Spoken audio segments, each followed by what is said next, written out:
محروم دا کیا کمال دا شعر فرمائندے ہیں خشک چودو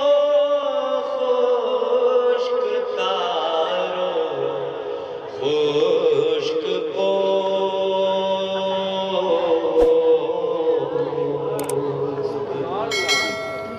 آنے ڈھول بجدا پہ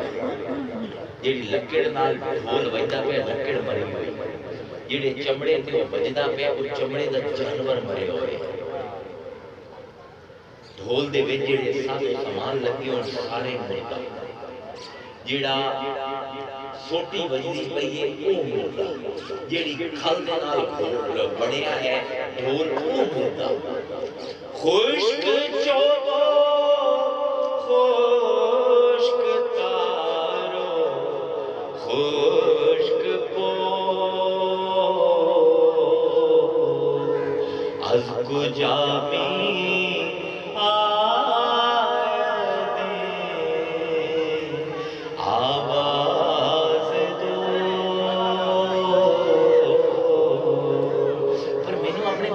آواز کیوں ہوندی پئی ہے یہ تو دھم دھم نہیں ہوندی پئی یہ تو ہم ہم ہوندا تار مری ہوئی ہے چوب مری ہوئی ہے کھل مری ہوئی ہے مینوں اپنے بیلی دی آواز کیوں ہوندی پئی مار مولانا کتھوں دمڑیاں کڑے نا حکمت خشک چوبو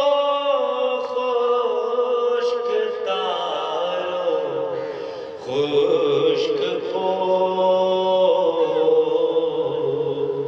از کجا می آید آواز دو نیز تارو نیز چوبو نیز سبب میں آید آواز دو آندھن غور کیتا کہ نہ کوئی سوٹی آئی نہ کوئی چمڑا آئی نہ کوئی تار آئی اوہ میرا بیلی آئی چمڑے چو بلندہ پہ آئی سوٹی چو بلندہ پہ آئی تار چو بلندہ پہ آئی بولن اللہ او ہے ڈھول نہیں مولا اے ساڑی سب کو بڑی جنگ ہے ساڑی زندگی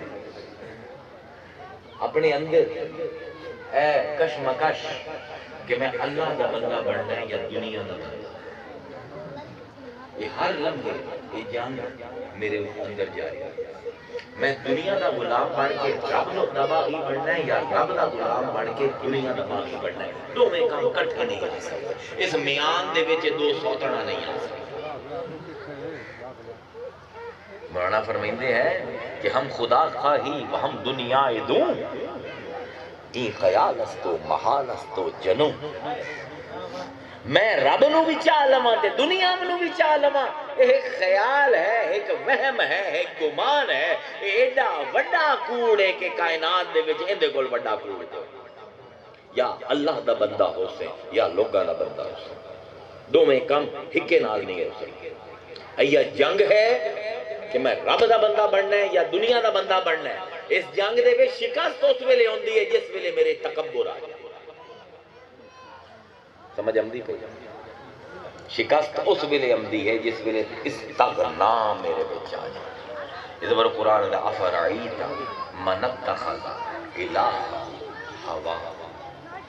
مصطفیٰ اس بندے نو دیکھئے جس اپنی خواہش نفس نو اپنا اللہ بنا معبود ایک ہے جیڑا آسمانہ دے وچ کوئی اور معبود بنن دے قابل تے جیڑا بندہ اپنے ہی دل دے وچ اپنے آپ نو معبود بنا لوے حقیقتاً اوندا قرآن دے وچ نہ فرمائے قرآن نے واقع بیان